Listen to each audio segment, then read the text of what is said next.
Advanced English. Mastering collocations through structure. Hello learners. Welcome to another exciting episode of our English language learning series. Today we are going to dive into an interesting, yet often overlooked aspect of the English language, known as collocations. More specifically, we're going to learn about organizing personalized collocation lists by categorizing them by grammatical structure. This method can greatly enhance your fluency and naturalness in English. Collocations are words that frequently go together. They can be combinations of two words, such as brush teeth, take a shower, or can be phrases like make a difference, pay attention. Mastering collocations is a vital part of achieving fluency in any language. The tricky part is that these word combinations are often specific to the language, and cannot be directly translated from your native language. One of the most effective ways to organize collocations is by grammatical structure. This can help you understand and remember the patterns that English language follows. Here are a few examples. 1. Adjective plus noun. Certain adjectives frequently pair with specific nouns. Examples include heavy rain, strong coffee, or deep sleep. 2. Verb plus noun.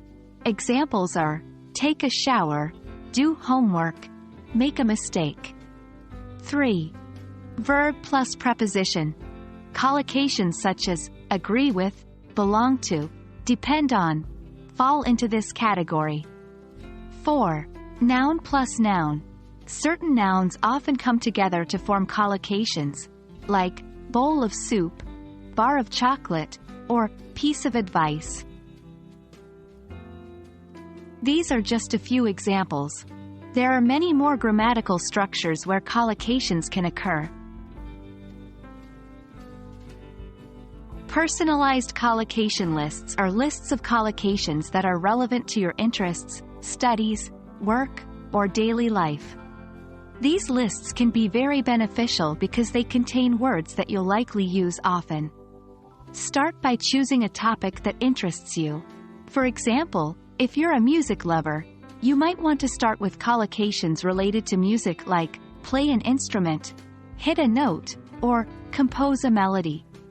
Then, sort these collocations by their grammatical structure, as we discussed in the previous section. This way, you're not only learning new vocabulary but also understanding the structural patterns of the English language.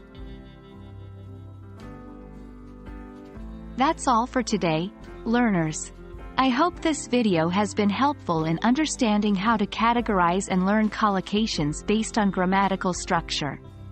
Remember, practice makes perfect. So, keep practicing, keep organizing your collocations, and you'll see your English skills improving dramatically. Thank you for joining me today. See you in the next video. Happy learning!